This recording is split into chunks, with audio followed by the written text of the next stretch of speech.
Today's guest is Galita, and she is a certified financial education instructor and an advocate for financial literacy, just like myself.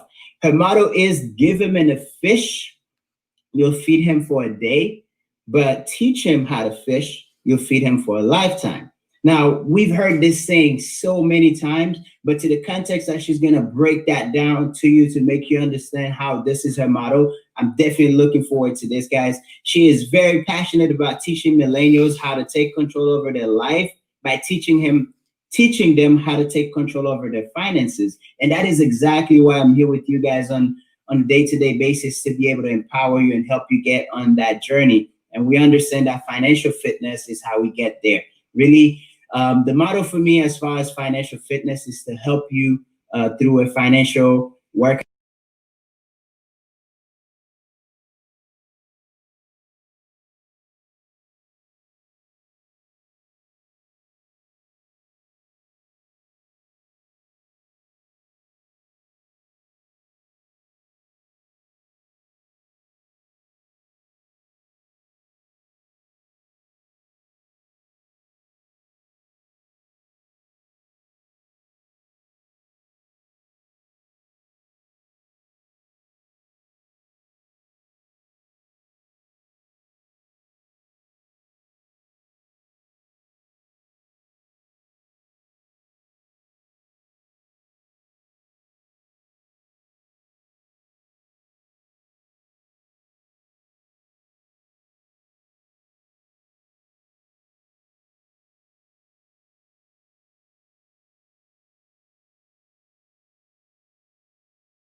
about finance related topics. So then I would find joy explaining it. So that pretty much became, okay, you know what, that should be teaching other people what they don't know based on what I know, because I spend a lot of time learning and researching and reading about it because I'm so passionate about it. So then people will naturally like, oh, you know, what do you think I should do about this? What do you think I should do about that? So then people would naturally gravitate towards me and ask me questions about it because I would have the knowledge. Awesome, awesome. So we are in for a treat, guys. As you can see, she has a passion, she has a desire, and now we need to be ready to learn. So I'm super excited for what you're about to share with us, because I do know it's definitely going to add lots of value to us. So let me not take too much of your time, and let me let you get right into it. And you guys, I am super excited for what we're learning today. So go ahead and take it away. Okay, perfect. So again, my company is called the Financial Quench.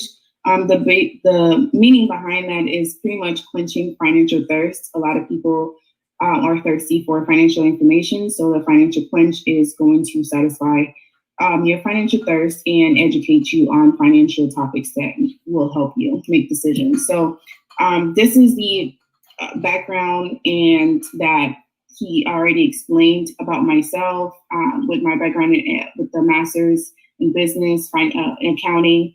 And my focus is to help millennials and young adults focus and take control of their finances. So I know a lot of people are ready for financial freedom, whatever it means to you, whatever financial freedom means to everyone else is going to be different. My financial freedom journey and your financial freedom journey is not going to be the same, because we all have different paths, whatever we want to do. We have more different children that the different amount of children that we want to have. Some people want to get married, some people don't. Some people want to retire by the beach, some people just want to retire in the country. So financial freedom has plenty of meaning when it comes to you personally, but the meaning remains for financial freedom is being free without and knowing what financial decisions you need to make depending on whatever your lifestyle is or whatever lifestyle that you want to achieve. So bottom line, financial freedom, when it comes to that, has one meaning. Everybody wants to be able to afford the time to do things that they really want to do, retire early, spend more time with their children. So whatever it is, it all remains the same. We all need the financial freedom to be able to do whatever it is that we want to do. So this is what financial freedom means to me. For example, I love, going on vacations. I love a nice home. A lot of people can relate to that. So in order for you to be able to achieve the things that you want financially, you need financial literacy and you need financial freedom. You're not going to achieve anything that you want. Let's say you love to go on vacation, but if you're scrapping for pennies all the time, then you're not going to be able to afford the lifestyle that you want. Yep. Financially, your finances depict where you want to live, what neighborhood you stay in. So if you're not being up to par with your finances, then you're not going to be able to afford that life, that house that you want, the vacations that you want to go on. So that is why your financial freedom is very important. Some people love nice things. A lot of people love nice shoes, nice bags. I know my girls, we love nice shoes, nice bags, nice jewelry. Some men love jewelry, nice stuff, nice cars. So whatever it is that you want, whatever you feel like financial freedom is going to bring to you, it's okay to be selfish with your finances, depending on what you want. You don't have to. I know sometimes people are like, I just want to be financially free just because I want to leave a legacy. Although that's good, but let's be realistic. A lot of us want to achieve financial freedom to be able to go to the store and drive our dream car, So it's okay to be selfish with your finances. You don't have to say, I want to achieve financial freedom because I want to leave stocks behind for my children. Like, you can enjoy the fruits of your labor by buying something that you really want for yourself. So a lot of people want to spend more time with their kids. They want to be able to buy time. They want to be able to take their children to Disney World whenever they want to. They want to be able to spend more time with family, more family vacations. Because your finances are in order, because you have financial freedom, that can also help your marriage. That can also increase the longevity of your marriage, the way that your children sees you. So that can also help you, and it's very big. And a lot of divorces happen because of infidelity in finances. So if finances are one of the biggest causes of divorce, then you know it's a big deal. So you have to make sure that your finances are in order, for you, the man and the woman, so that it doesn't all falls on the guy. The woman also has an equal responsibility, especially if children are involved as well. Yeah. So this is the textbook definition of what financial freedom is. It just means that you get to make life decisions without being overly stressed about the financial impact, because you are prepared, you control your finances instead of being controlled by them. A lot of people, instead of them controlling their finances control them and tell them what to do. So you want to be in a position where you tell your money what to do, because at the end of the day, if you are financially savvy, you can put your money to work for you. And that is one of the biggest things that you can do with your money, is you tell your money when to work, what to do, and how much you want it to bring it back to you. You don't have to worry about, customers, overhead. The money is not going to call out from work. Money is always going to show up if you make it work for you. Mm-hmm. So a lot of things when it comes to focusing on your finances, there are a lot of things that we were told that, a lot of bad stigmas that we were told that you need to take away from, and you need to pretty much infuse yourself. I'm looking for the word, but I can't find it, with positive affirmations. Let me interject here for a minute. One of my mentors always says that change our awareness, increase our awareness on the things that matters, then we'll be able to. And a lot of it is, it's the lack of awareness, right.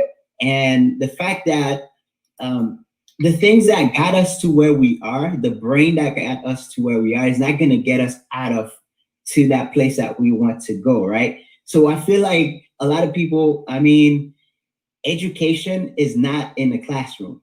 So when it comes to that mindset, you have to go out there, invest yourself, and pick. YouTube is free, guys. So to be able to get yourself on a mindset where you understand that there is no scarcity out there, So there is no scarcity. It may show you, the media may project that we may be going through a financial crisis, but let me tell you what they're not telling you. There's a lot of people thriving in the times of crisis. So it's all about changing your mindset, changing your beliefs, and the things that you attract will change. Go on, sorry.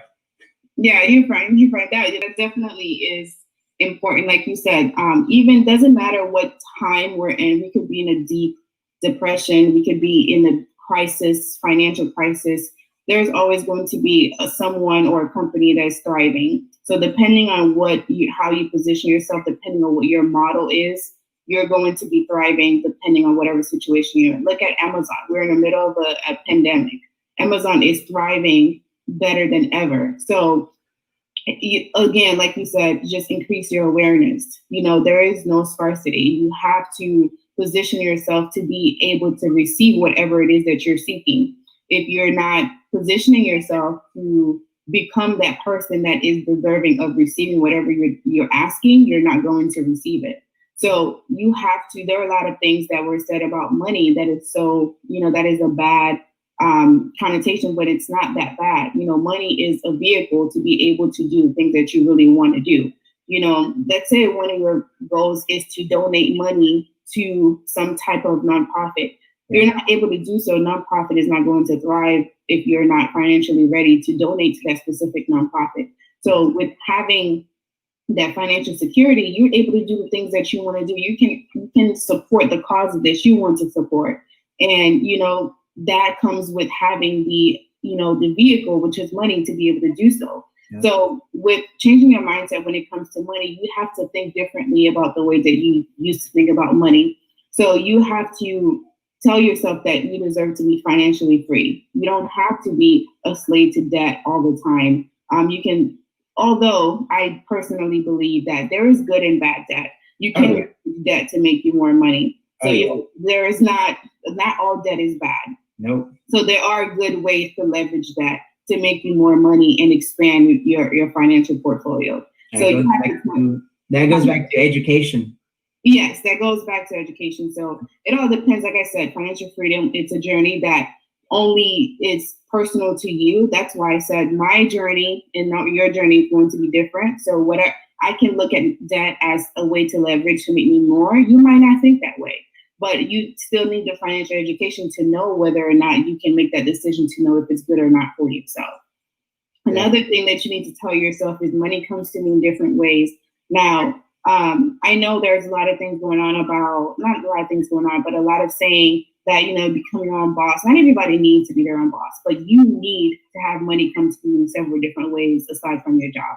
A lot of people are let go from their job and they have zero source of income. So you need to have your money work for you in other ways while you're at work. You don't have to quit your job. You don't have to, if you love what you do, you don't have to quit. But you need multiple sources of income. One is too close to zero, and you need to have money come to you in different ways. Because when one source gets cut off, you have other sources to help you sustain whatever you have going on. And then another thing you need to learn, ask yourself every day, which I really do ask myself that every day, even if I don't ask myself that every in the same verbiage, but I do ask myself, how can I grow my money every single day? So whatever it is that you have right now, whatever money you have in your savings, your checking account, how can I make that money makes me more money? The whole goal of earning more is to make that whatever you have aside make you more money instead of just sitting there and you don't know what's going on. And then now you're tempted to go buy things that you don't need. So you need to learn, how can I make my current income grow me more money so I can make more money and make whatever profit that I've made make me more money. So that should always be your mindset when it comes to that. And when it comes to your financial goals, you need to know what your financial goals are. You need to have goals that are realistic, achievable, measurable. So a lot of people, sometimes their goals are not achieved because it's not something that can be measured. So you want to save $10,000 and you don't have $1,000 saved is not realistic. So if you don't have $1,000, you need to save $10,000. Something more realistic is to try to save your first $1,000. So if you don't have 1,000, you're not going to have 10 with that same mindset. So whatever it is that you need to cut back on, you need to make sure you do so, but you need to have the goals. How are you going to achieve the goals? I need to save $1,000 by October. So now you need to ask yourself, how am I going to save that? So you know what your goal is. So it's $1,000 by October.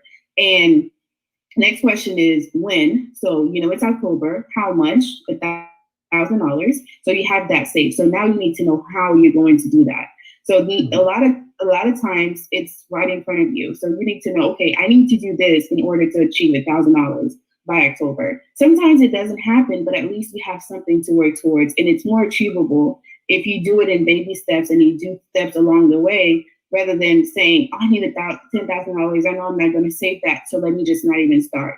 So start somewhere, start small, start with something that is more achievable. And then when you do it that way, it just becomes something that is more, it gives you more encouragement because you can see yourself checking off things off of your list. So now it's like, okay, now I need to put the next 1,000. So now you have 2. So now it becomes more achievable, and it becomes, okay, I can do this, instead of, oh man, $10,000 seems so far away. I don't know if I can do it, so I'm not going to even start. So definitely write something that is more measurable and achievable so you can get going. Definitely. And it's a good thing you said that too, because a lot of people want to climb Mount Everest, but the moment they get under, like just by looking up, they get so frustrated by looking at the size of the mountain. But really the point of getting to the summit, you have to start with the first step. Yeah. And also a lot of things that people fall of doing is that once you make a commitment public, you are more likely to accomplish that. Yeah. So if you're going to make financial goals, it's always good to bring your closest friends, family on board with you, because they're going to be your biggest supporters. Now, there are people who's eventually not going to support you once they start realizing that you surpassing them. Now that is the moment you know that you're growing, so you need to find someone else. So always be mindful of that. So I always love to make sure that I elaborate on that thought, because I know what it feels like to have people around you that doesn't support you. Because I've seen it over and over. And the reason is not because they don't love you. It's usually because you're showing them the person that they're not. So they don't like that. So it's always important to make sure that you stay accountable at all times. Exactly. Yeah, accountability is very important. If you don't have people to hold you accountable, if you don't want anyone in your business, which you should at least have somebody. A lot of people, sometimes they can't afford someone like a professional or a coach to help them hold them accountable. So if you don't want your family and friends, what you can do is download apps that hold you accountable. So they'll send you a text message, hey, you haven't deposited any money in your savings account, so you're not reaching your goal.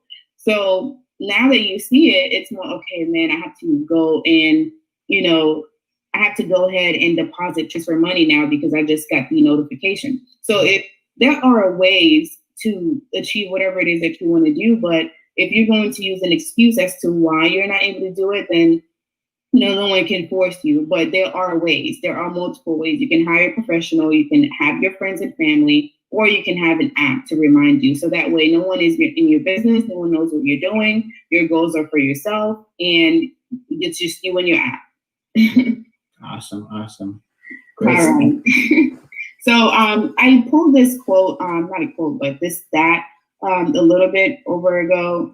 So it probably is not relevant, but at one point this year, maybe 2 months ago, over 22 million people were out of work. And a lot of people only had one source of income, no emergency fund. They don't know how much disposable income they have. So they're out of work and they have zero income coming in. And that is why, from my previous slides, I stress that it is very important to have multiple sources. Now, not all of your sources are going to be bringing you multiple figures every single month. However, it's better to have something to at least cover. Let's say your other source of income can only cover your rent or can only cover food and gas and necessities. So that's very important. So at least you have something that you can check off your list. But if you have one source of income and you lose that source, then now you add zero. And there's nothing else you can do.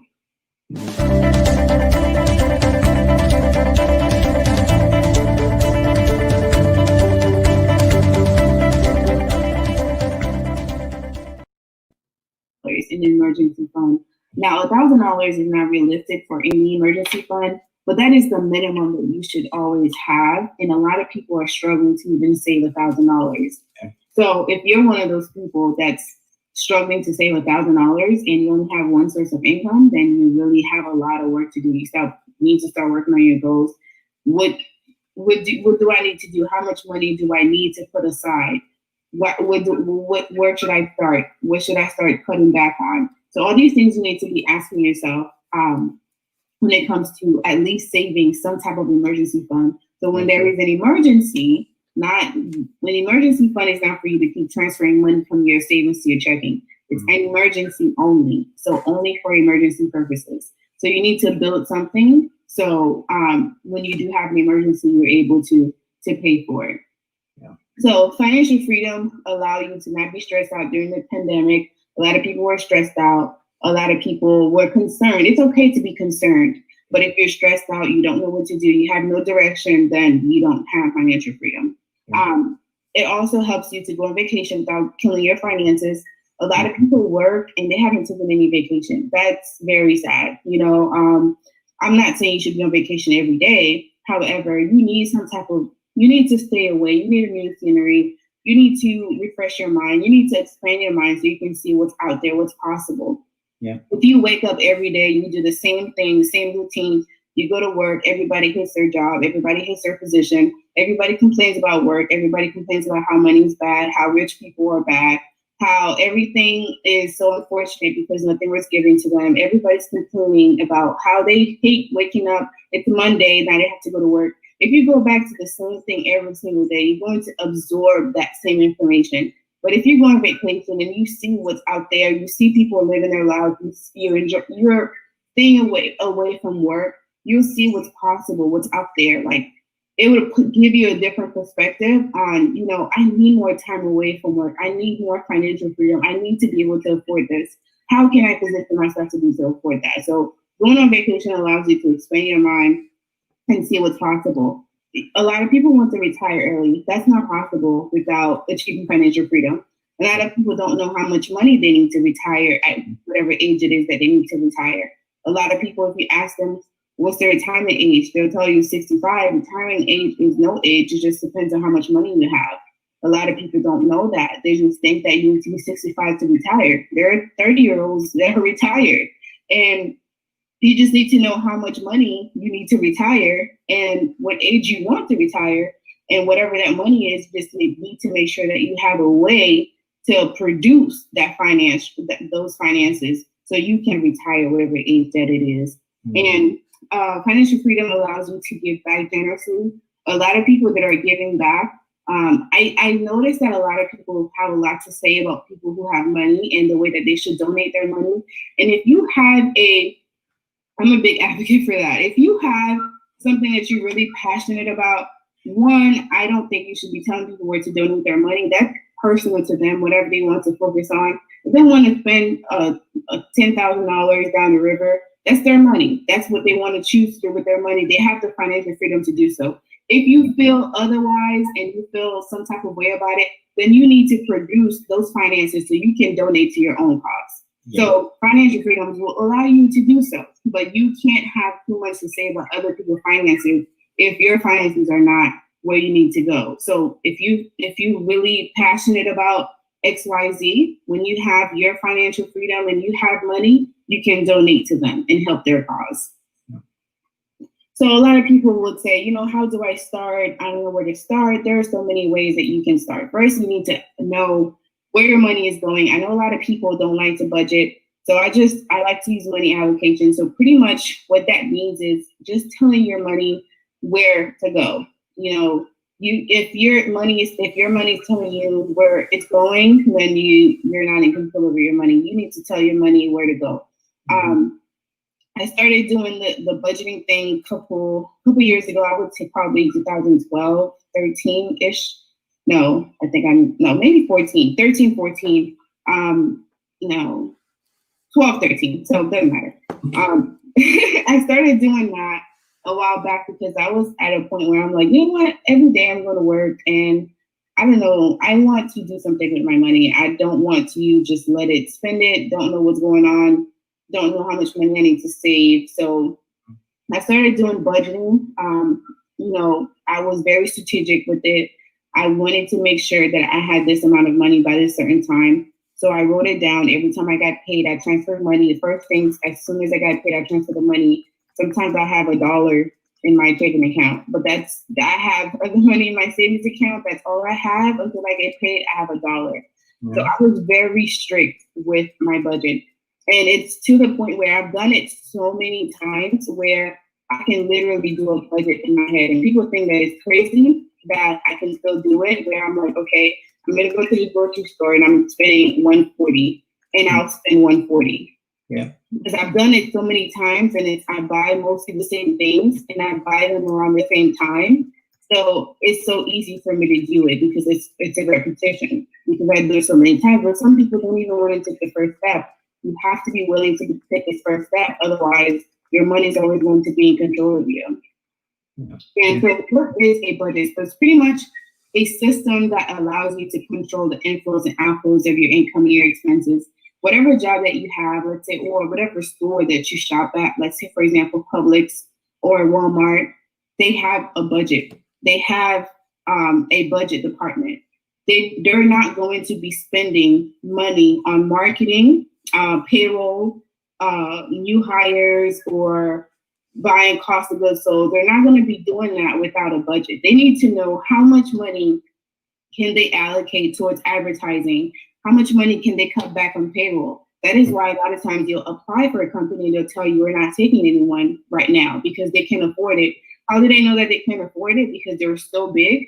They have a budgeting department that tells them these are what our numbers are.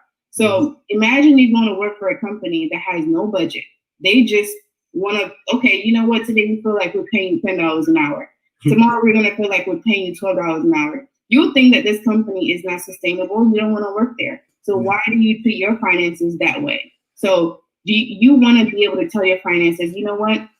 I spent $200 this month going out to eat. I need to cut back on going out or buying clothes or spending money on Uber Eats this month because I've already exceeded my allocated amount towards whatever it is that, you know, I've over exceeded. So it doesn't mean that you're restricting yourself. You just know where your money is going and you're able to cut back or increase depending on whatever you spent your money on.